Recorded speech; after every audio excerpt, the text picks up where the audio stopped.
I'm Alexa. And I'm Cadence. And we're Something Sinister podcast. Welcome back to this professional studio bar that we are in. Right, we are professionals. We are. We got lots of great feedback from you guys. We really did. So, yeah. You're welcome. Yeah. That's all we have to say. Yeah. Quick funny story though. So we just switched hosting platforms to Anchor. We're just trying to, up the game here. Sorry, I'm losing my voice. Great for podcasting. Great. So on Spotify, they let you post polls or questions per episode. And so I was like, oh, that's kind of fun. And so we just did Ed Gein, and Ed Gein inspired a lot of movies. So great question.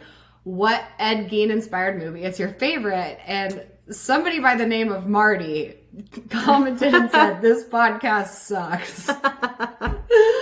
And I died. And we can't respond to Marty. We can't be like, well, why? That wasn't the question. The question was, what Ed Gein movie do you like? I wanted to comment back and be like, I didn't know there was a movie called Your Podcast Sucks. So, thank you, Marty. We got a great laugh at that. Yeah, We've already apologized to our fans once, and we're not going to do that again. No, we're not. We are if not you don't like full it, of apologies. Move on.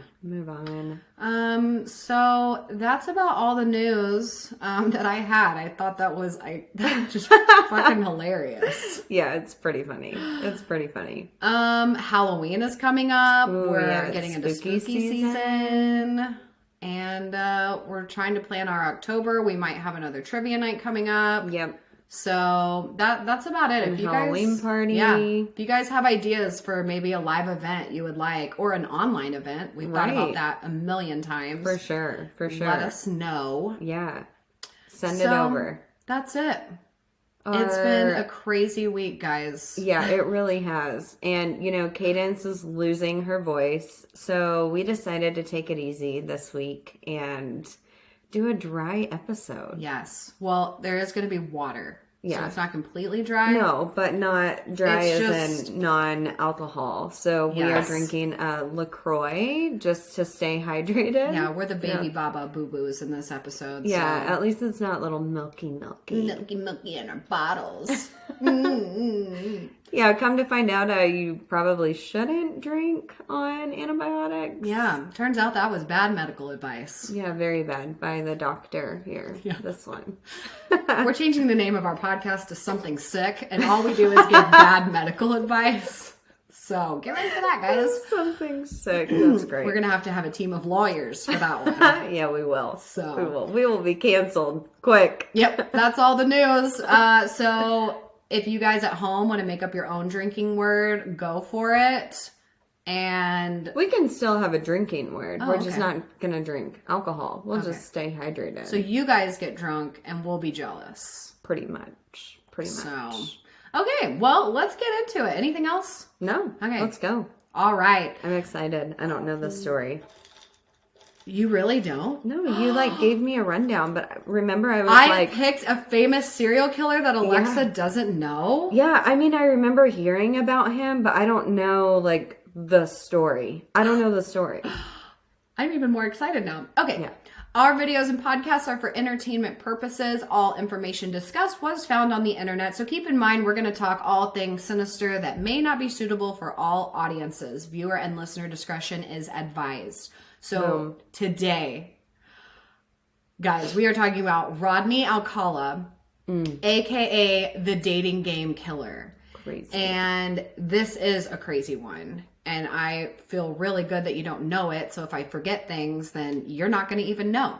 But, okay, quick intro. Rodney Alcala, dating game killer. He was a fraud fashion photographer, a dating game show contestant winner, serial rapist and murderer who was sentenced to death 3 times for the murder of 5 women, though evidence suggests upwards of 130 people, all between 77 and 79. 2 years, 130 people potentially? Yep. Oh my God. So, what a psychopath. Drinking word for all of our alcoholics.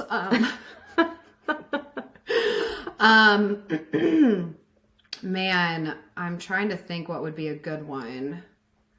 So we could do... What about, like, rape or strangle or kill? Let's do kill. Okay. Or game or date. Or we could do... He said rape. What? I'm sure he's a rapist. Rape isn't funny, just to clarify. No, but... Let's do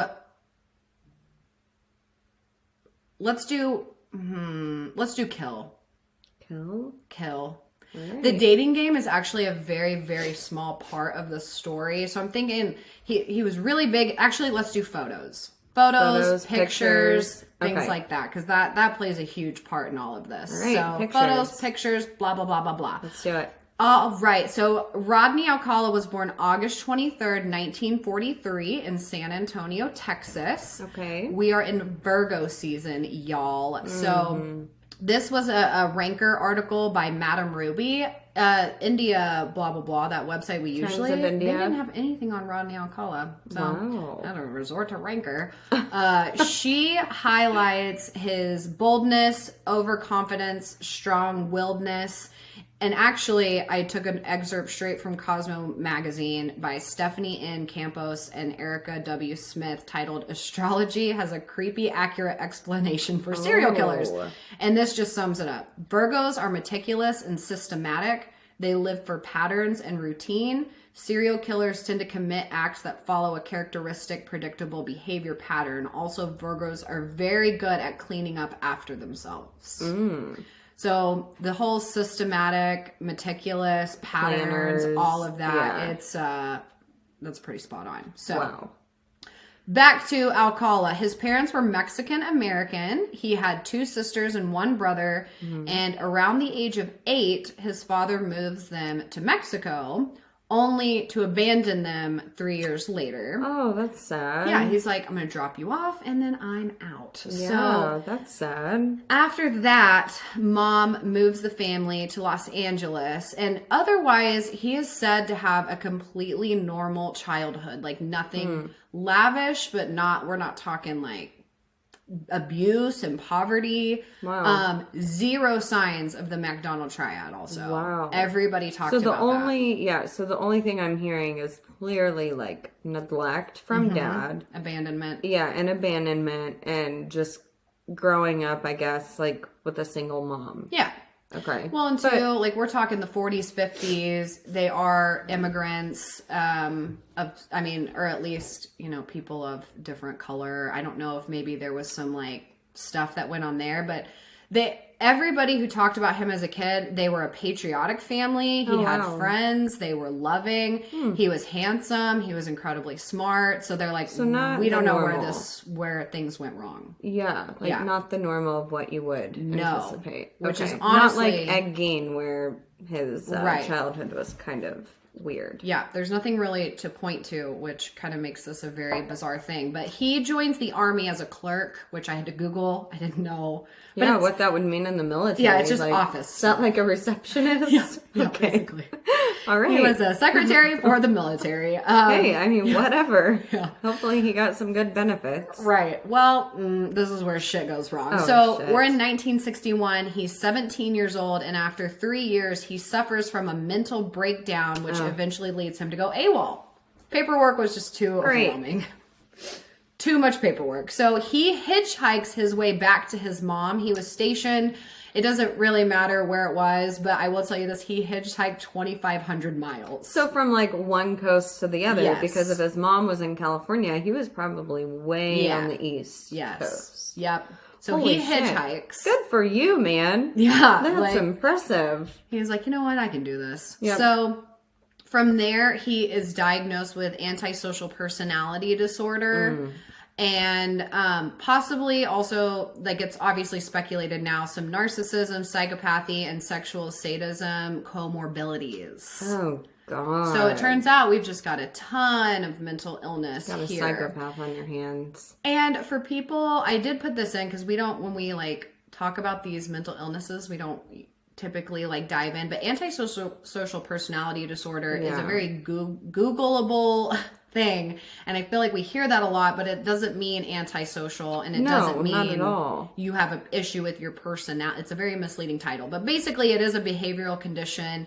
It starts to show in childhood, but it's typically not diagnosed until you're an adult. So Right. these people tend to lie, participate in criminal activity, they're impulsive, they lack empathy, and it's often associated with being a sociopath.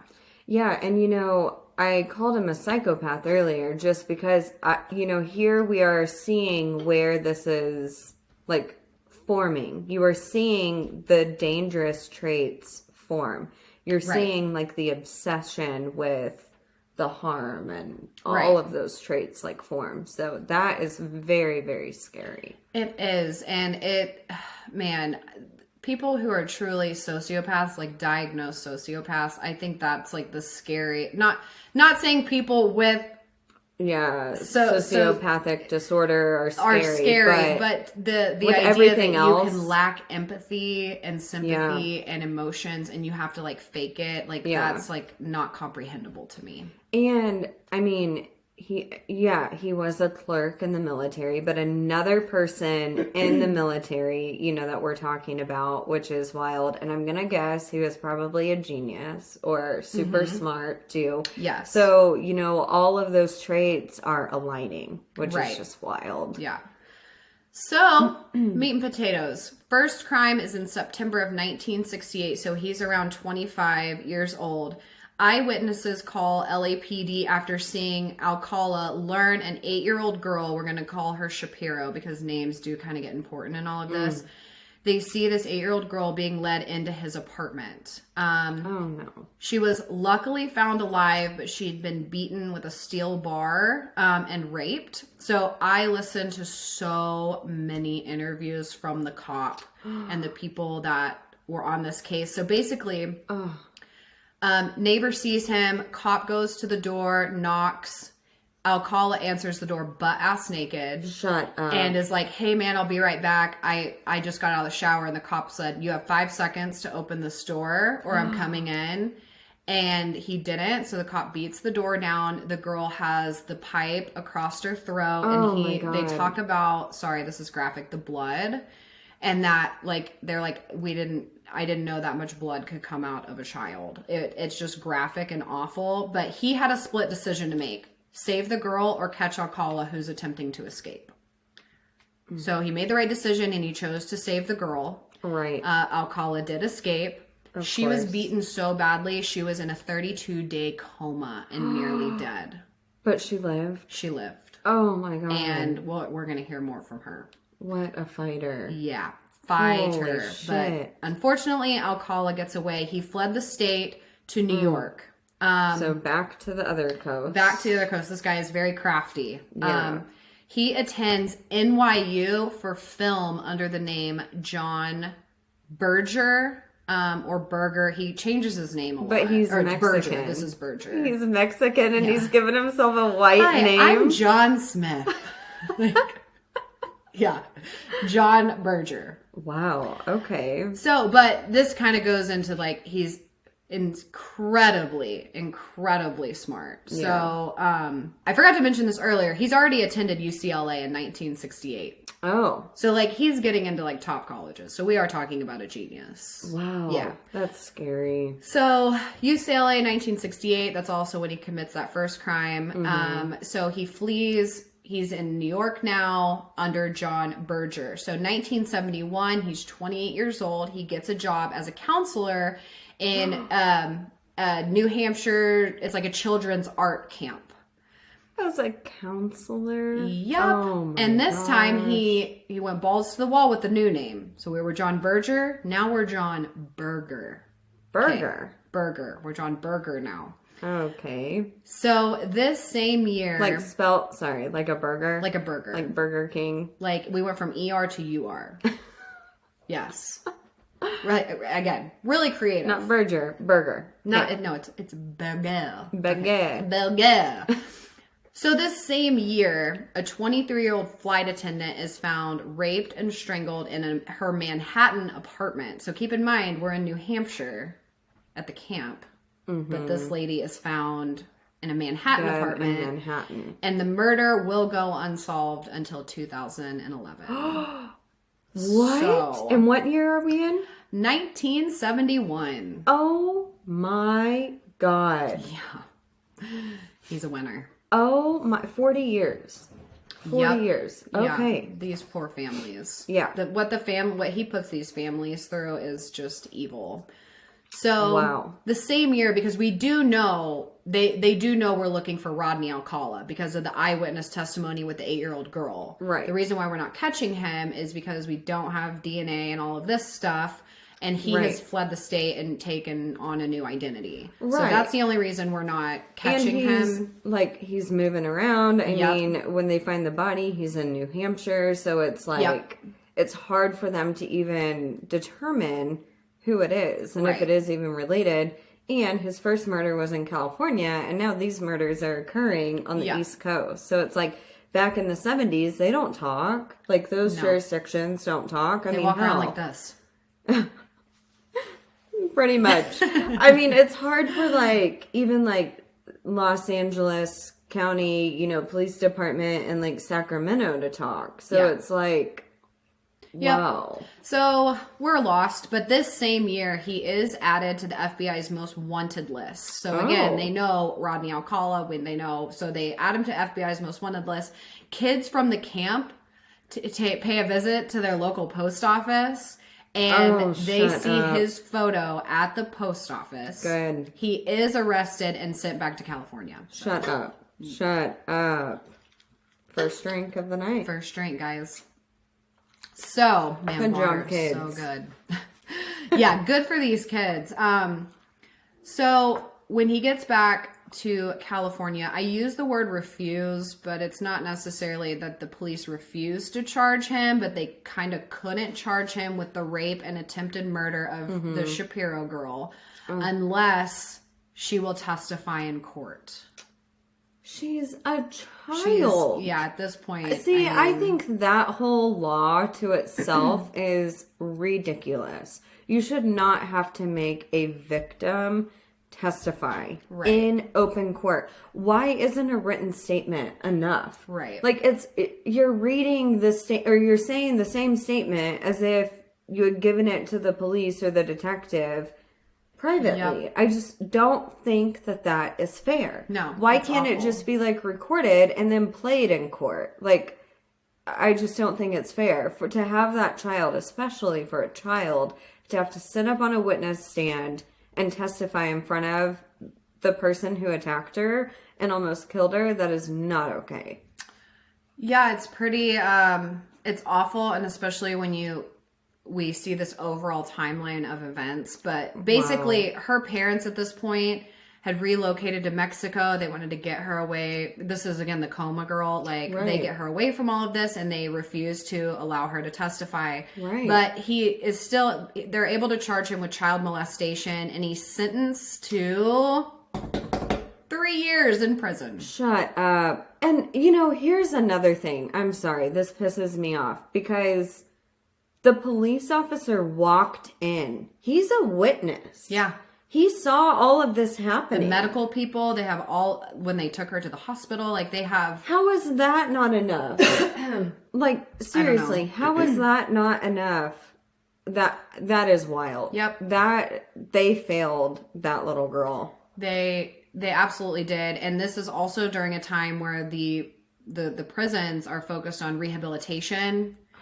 So only 3 years for child molestation. What the hell? So after 17 months, he is released on parole for good behavior. Oh my God. 17 months. He served a little over a year for molesting a child and beating her within an inch of her life. What the hell? Yeah.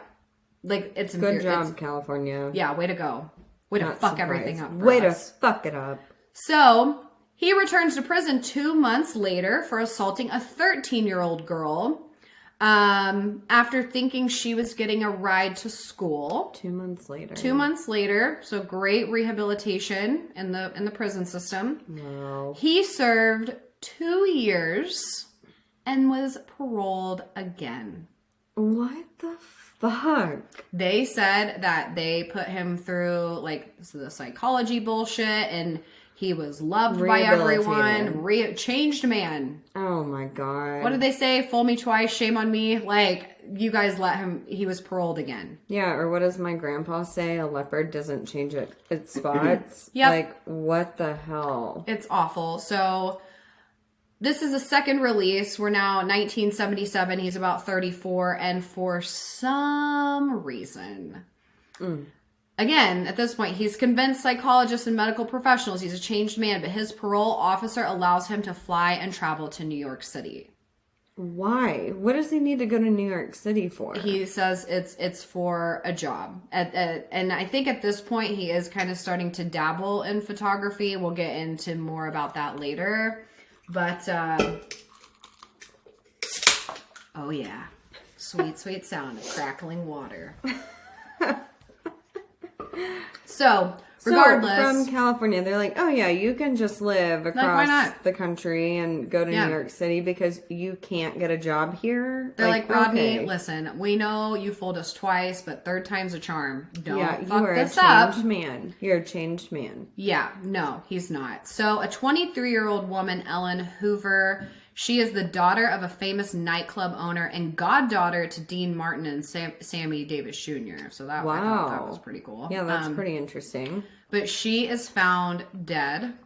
Her remains are found 11 months after she goes missing on a hillside under some rocks by the Hudson River. So again, 11 months later, no suspects, except for the fact that they do know, well, we let Rodney travel. That kind of lines up, but 11 months later, I mean, yep. I mean, of course, they probably found her. Wait, she went missing. He moves there. Okay, and within the year that he is there, because there's about to be something else that happens.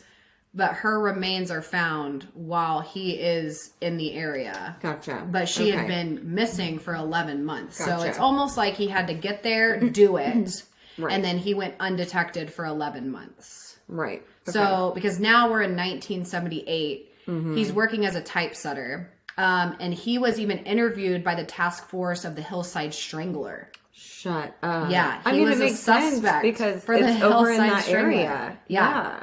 So he was ruled out, but he was arrested and briefly served some time for weed possession, which I think is weird because if you're on parole. Yeah. Oh, I guess he did. He went back and served time. Never mind. Ignore me. I can't read my own words. Okay. He went back to jail. Cadence, calm down. They took him to jail. He went back to jail. So, same year, he has convinced hundreds of women and some young men, even some children, that he is a professional fashion photographer and he needs photos for his portfolio. Wow. Disgusting.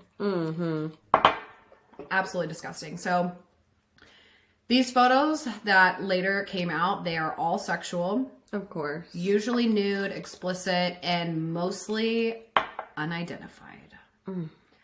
So today it's speculated, like I said in my intro, by police that these could be victims of many cold cases, but we're going to talk more about that. But there's an article in the LA Weekly from one of his coworkers. Oh my God. Quoted saying, "I thought it was weird, but I was young. I didn't know anything.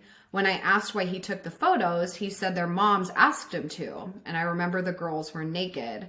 He said he was a professional, so in my mind, I was being a model for him."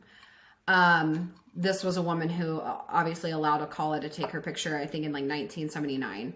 The portfolio also included spread after spread of naked teenage boys. And they don't have the explicit photos, but I looked at the ones that they did release, and there are like toddlers, like babies. What the fuck? And people allowed this? I guess. I don't know. You said photos like 4 times, so. Gotta stay hydrated. Gotta stay hydrated. I mean, what the hell? Yeah. Like, what the hell? He probably made it seem like, oh, I'm this fashion photographer and I'm taking all these crazy pictures and your kids are going to become famous. Yeah.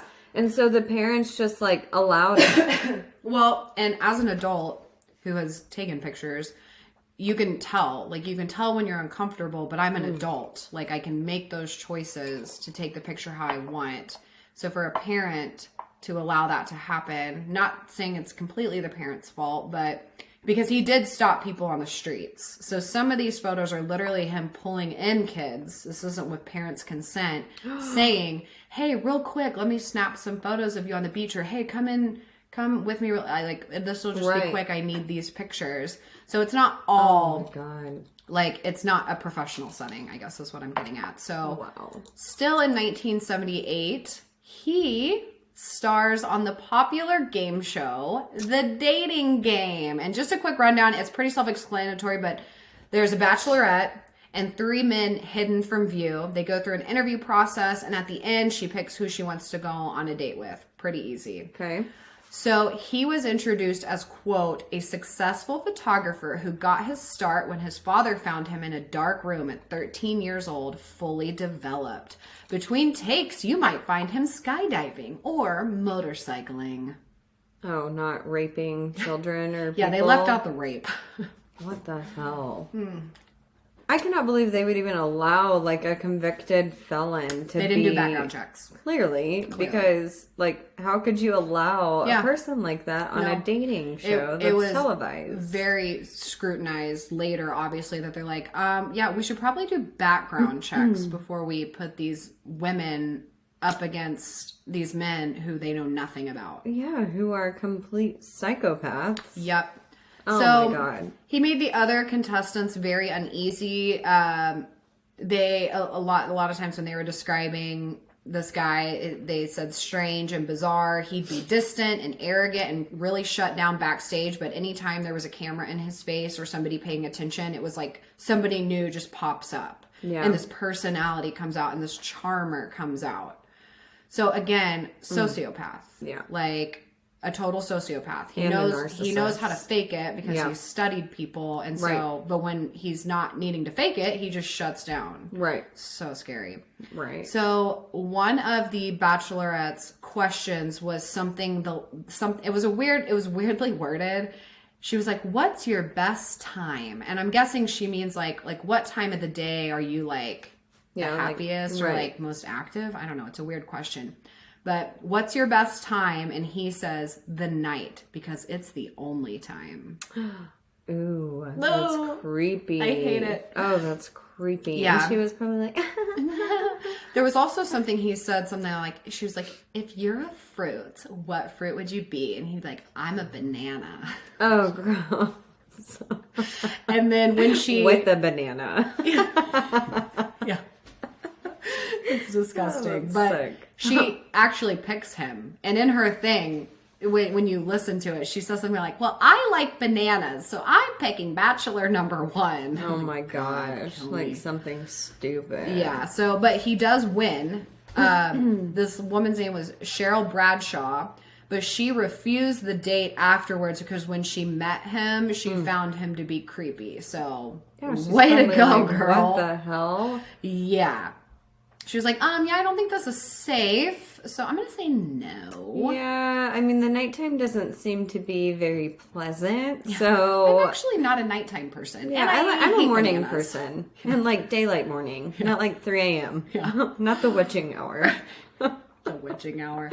Ooh, we should do an episode over the witching hour. Oh my gosh. Ooh. Yeah. Also, guys, sorry, side note here. We've got a great short, sinister story coming up for you. Oh my gosh, it's going to be so good. So, June 1979, a 12-year-old girl, we're going to call her Samso because that was her name. I don't know why I said it like that. Samso goes missing on her way to or from... There were 2 things. There was one that was like a ballet class, but that might have been the previous girl. But basically, her and her friend are on the beach, and they decide to have a cartwheel contest. This is in Huntington Beach, California.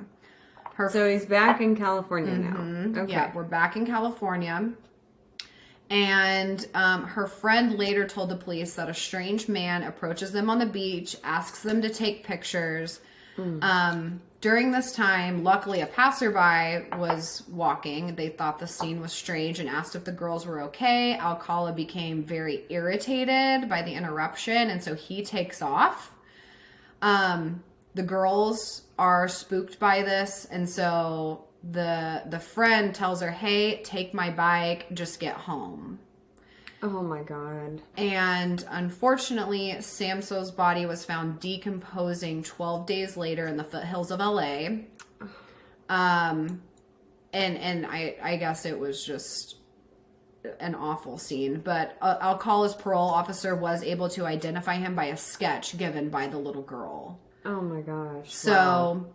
Samso was near unidentifiable. Identifiable. Oh no. Between decay, nature, wild animals. And who knows what he did to her too to play a part into that. There is a tragic interview done by the mom where she's like, let me see my girl, and they're like, no, we can't. Like, there's nothing to identify. Like, that's how bad it was. Oh my God. Can you imagine? No. It's just horrible. So after this, the home was searched, and this is where they discover that there's a storage rental receipt in Seattle. It's like a storage locker. And this is where they found the 12-year-old girl's earrings inside. Oh my gosh. So that connected him.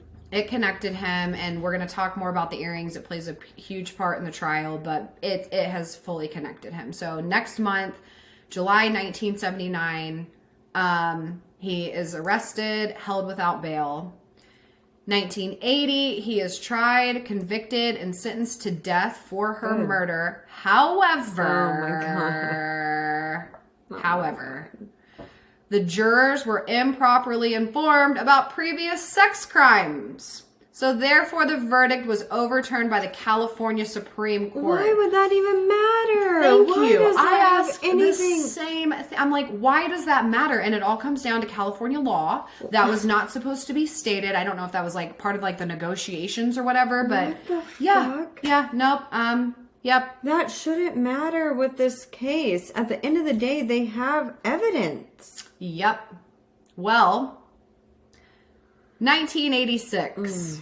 So he's free. No, or he's still in prison. He's still in like, prison, but like the final judgment and all, and like what he's actually convicted of. But he's still in prison. So 1986, a second trial took place. This is 6 years later. Can you imagine what that family went through for 6 fucking years? No, it's awful. They got zero validation.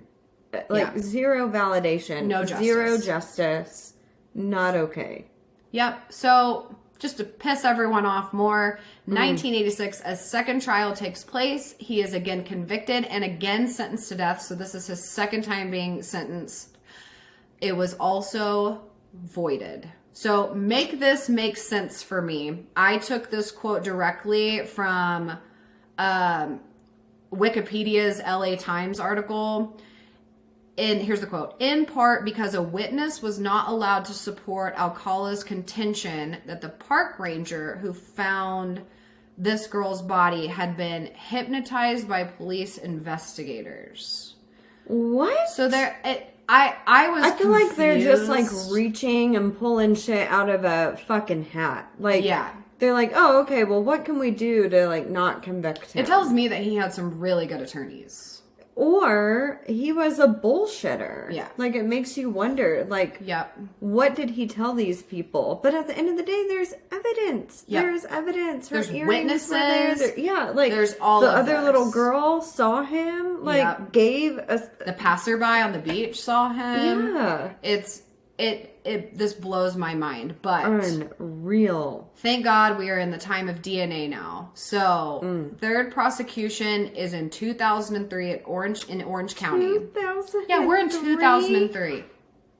79 was his last. No, 86. No, I'm saying 79 is when he committed the last crime. Right. So we're in 2003 now. Oh my God. His DNA matches the rape and murder of the 2 women in LA and 4 additional women from New York and California. One originally thought to have been murdered by the Hillside Strangler.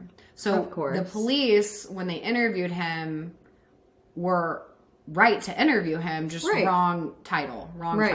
Right. So all of these bodies that were found by the police were posed, whether it be rolled in a ball, raped and strangled, left in a laundry room, bludgeoned, objects like claw hammers, steel bars.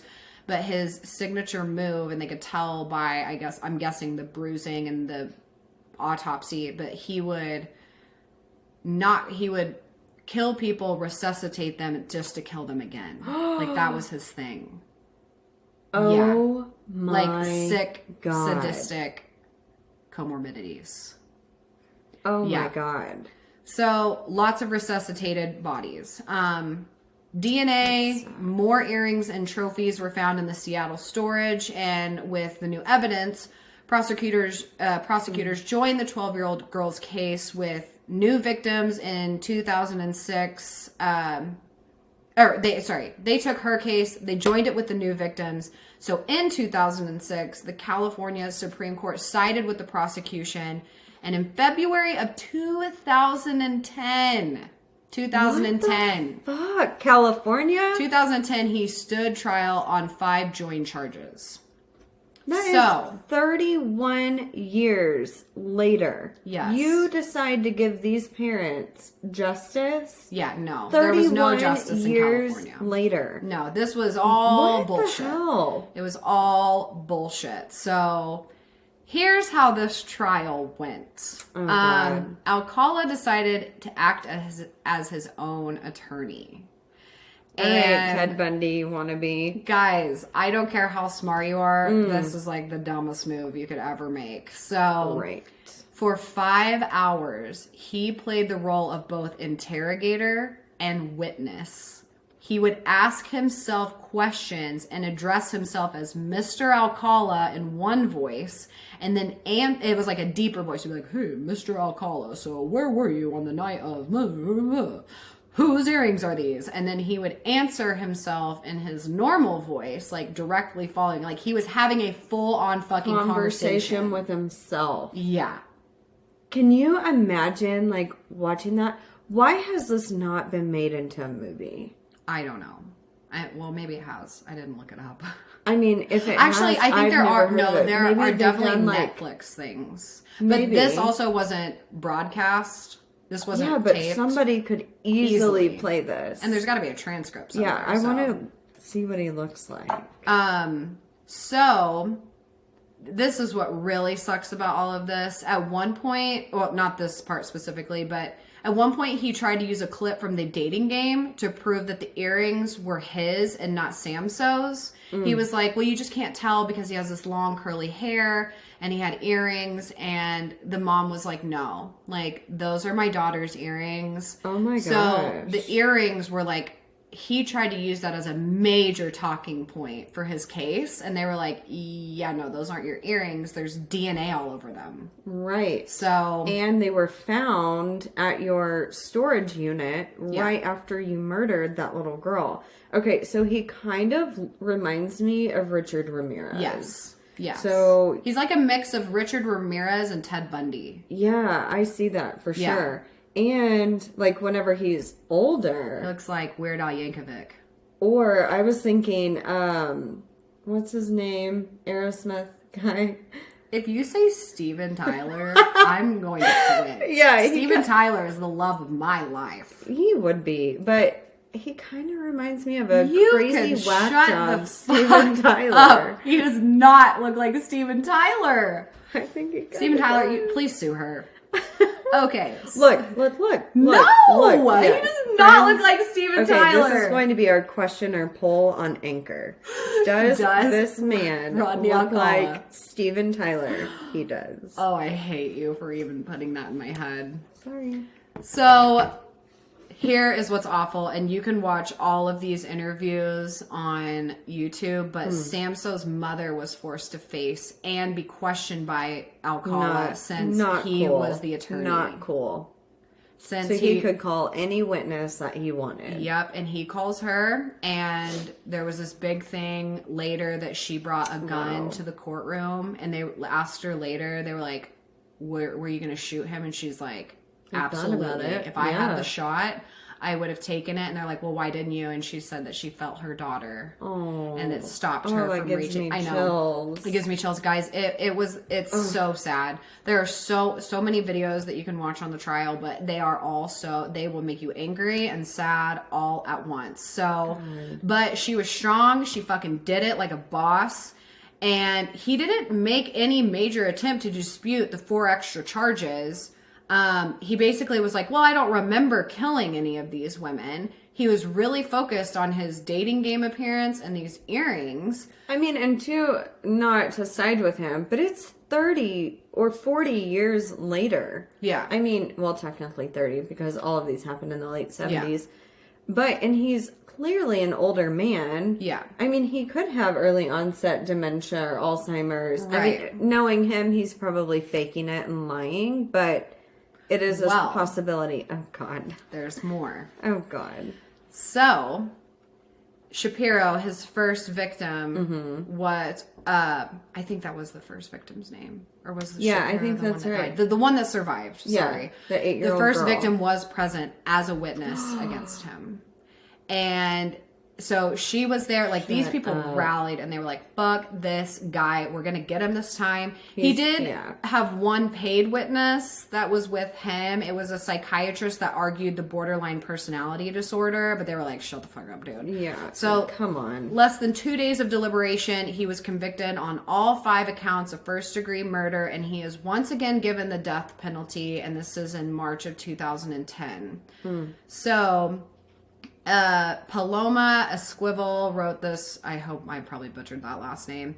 LA Times wrote an article that says, during his closing arguments earlier this month, Alcala, a one-time photographer and dating game contestant who acted as his own attorney in this trial, asked jurors to spare him the death penalty, saying they would become killers themselves if they sent him to death row, and arguing that the sentence would lead to decades of appeals. A sentence of life in prison without parole would end this matter now. Gross. I have no fucking Like, words. why wouldn't you just want to die? Yeah. I don't understand.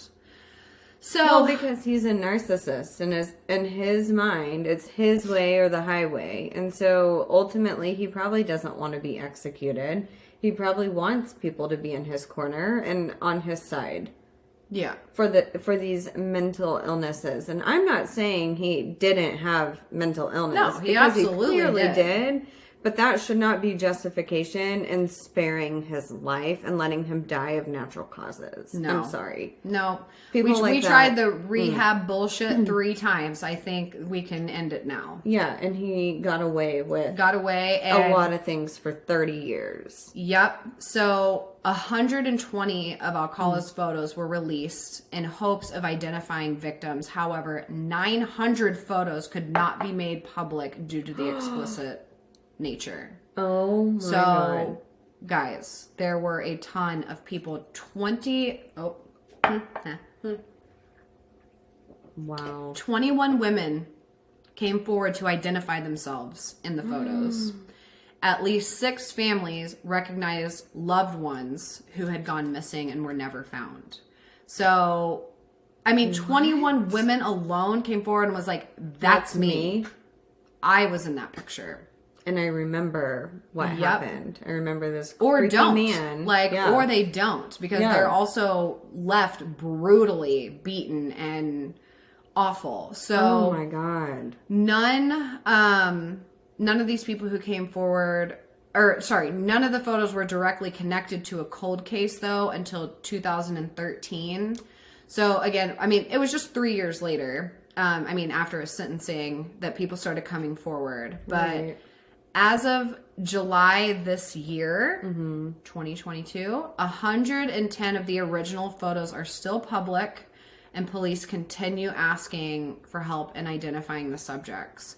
But the issue is, I mean, you're talking about photos from the 70s. Photos from the 70s, and some were babies, some were women who could be passed on. Right. I mean, people have changed. I mean, it's so and sad. I mean, I remember you saying like some of them are unidentifiable, so they might not have a face in them. It might just be like a body picture. And if there's not like a distinguishing mark or an outfit that like the parents remembered, like or that could be very hard. They're very like hipster, like moody, shadowy. Some are just like random spots on the beach. I mean, it would be very difficult. So 2013, still awaiting death row. He is sentenced to another 25 years for additional victims discovered through the release of these photos. So the judge in this case had such a hard time with the details, she cried while she sentenced Alcala. Oh my gosh. I can't even imagine. Like, I seriously cannot even imagine working that case.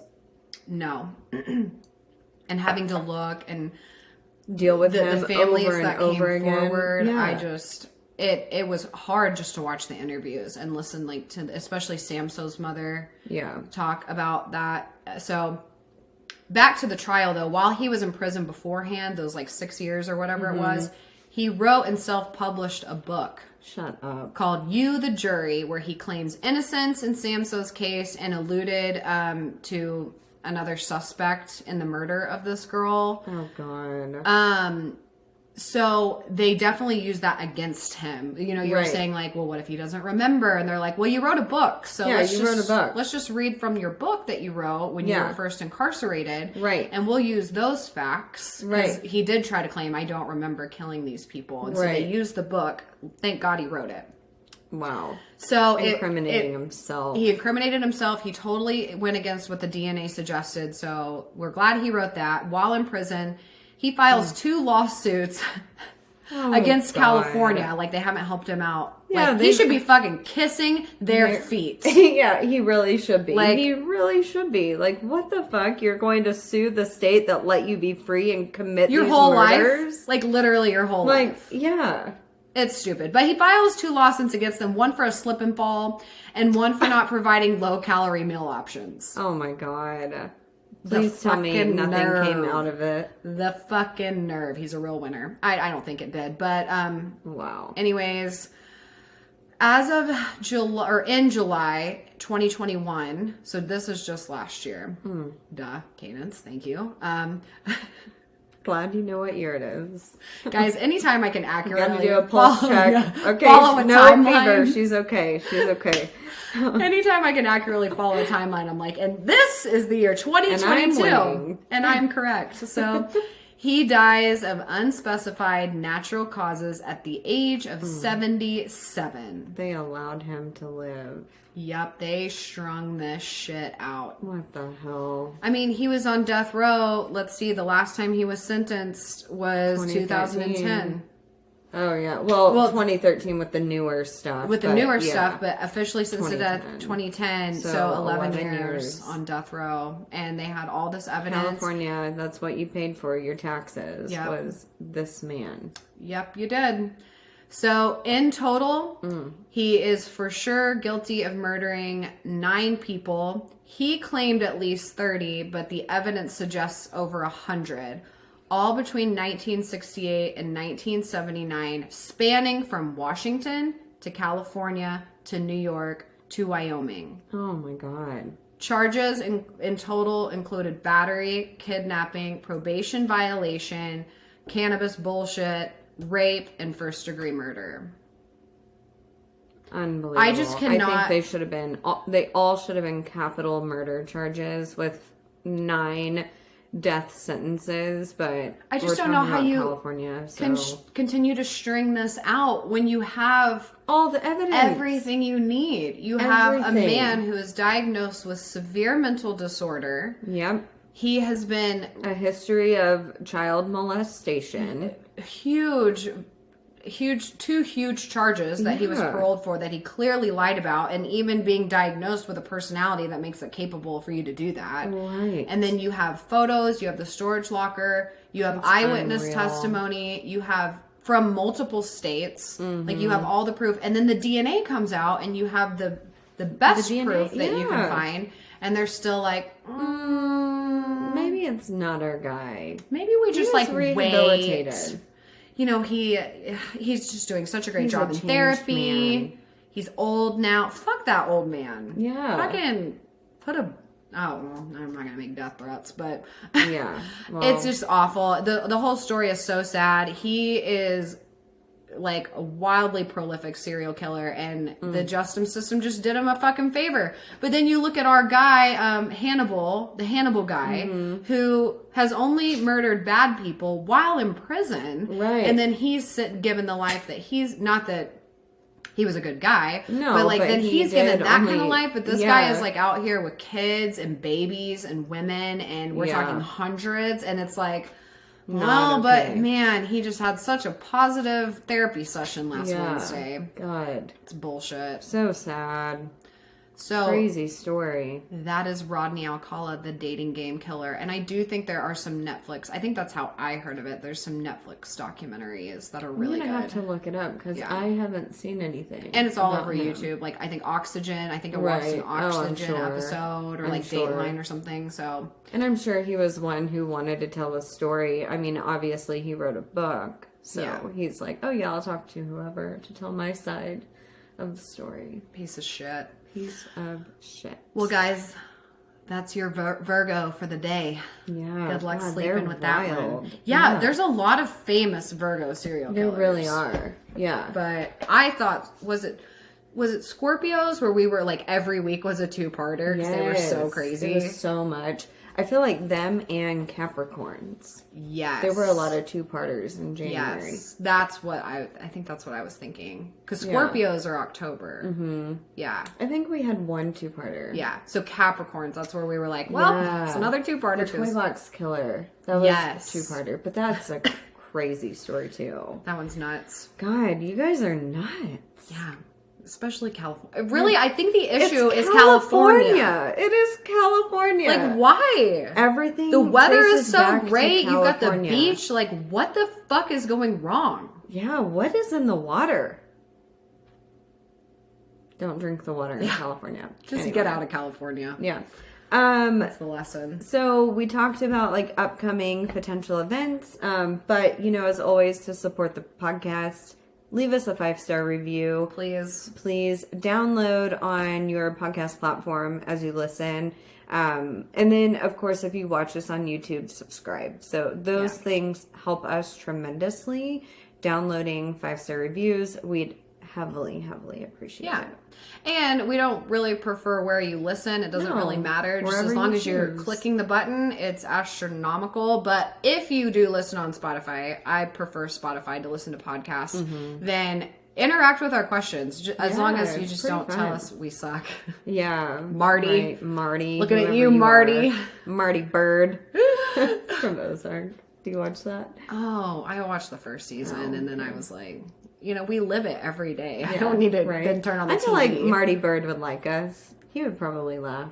Maybe. I think he would. I mean, who doesn't laugh? We're pretty funny. We're kind of awesome. Getting blushing. All right, guys. Well, we'll see you next week. Yeah, stay sinister. Bye.